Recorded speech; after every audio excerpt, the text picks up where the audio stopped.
গত 5 বছরে বালুরঘাটে বিজেপির একটি নতুন পার্টি অফিস ছাড়া কিছুই খোলেনি সুকান্ত মজুমদার। নির্বাচনী পথসভা থেকে বিজেপি প্রার্থী সুকান্ত মজুমদারকে এমন ভাবেই কটাক্ষ করলেন সিপিআইএম নেতা শতরূপ ঘোষ। সেই সঙ্গে তৃণমূল প্রার্থী বিপ্লব মিত্রকেও কটাক্ষ করেন তিনি বলেন, বিপ্লব বাবু কখন তৃণমূল আবার কখনো বিজেপি করেন সেটা তার পরিবারের লোকজনও জানেন না। বৃহস্পতিবার বালুরঘাট লোকসভার বাম প্রার্থী জয়দেব সিদ্ধান্তের সমর্থনে গঙ্গারামপুর ব্লকের ঠ্যাঙ্গাপাড়ায় নির্বাচনী পথসভা করলেন সিপিআইএম নেতা শতরূপ ঘোষ। নির্বাচনী পথসভা থেকে কেন্দ্র এবং রাজ্য সরকারের বিরুদ্ধে সরব হন শতরূপ ঘোষ। এইখান থেকে যিনি জিতে গেছেন তিনি আবার বিজেপির রাজ্য সভাপতি, কিন্তু বালুরঘাটে উনি জিতে যাওয়ার পরে গত 5 বছর একমাত্র বিজেপির কয়েকটা নতুন পার্টি অফিস ছাড়া আর কিছু খোলেনি।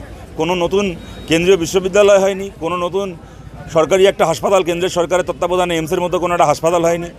একটা ট্রেন ছাড়া বাদ দিয়ে নতুন একটা আইআইটি হতে পারতো, আইএম হতে পারতো, এমনকি নতুন একটা জাতীয় সড়ক পশ্চিমবাংলায় কোনো কিছু হয়নি। একমাত্র বিজেপির কতগুলো পার্টি অফিস হয়েছে, পার্টি অফিসের মাথায় কতগুলো রামের আর হনুমানের পতাকা হয়েছে। এর বাইরে মানুষের আর কোনো লাভ হয়নি। এবং তৃণমূল কংগ্রেসের এখানে যিনি প্রার্থী তিনি কখন তৃণমূল করেন কখন বিজেপি করেন ওনার বাড়ির লোকও জানে না। সুতরাং এই ধান্দাবাজি রাজনীতিকে পরাস্ত করে বামপন্থীদের পাশে যেন মানুষ থাকেন আমরা মানুষের কাছে আবেদন করছি। এটা আমাদের জন্য অত্যন্ত লজ্জার, অত্যন্ত যন্ত্রণার। তাই তাকে আমরা আমাদের পার্টি অফিসের বাইরে জুতো পাহারা দেওয়ার দায়িত্ব দিয়ে আর কোনোদিন আনবো না।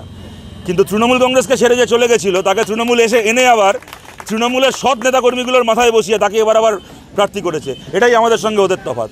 যারা আমাদের সঙ্গে গদ্দারি করে, মানুষের রায়ের সঙ্গে গদ্দারি করে, তাদের জন্য আমাদের অফিসের পার্টি অফিসের বাইরে ছেঁড়া জুতো ঝোলে, আর তাদের জন্য তৃণমূলের অফিসের বাইরে গাঁদা ফুলের মালা ঝোলে। এটাই হচ্ছে ওদের সঙ্গে আমাদের তফাৎ।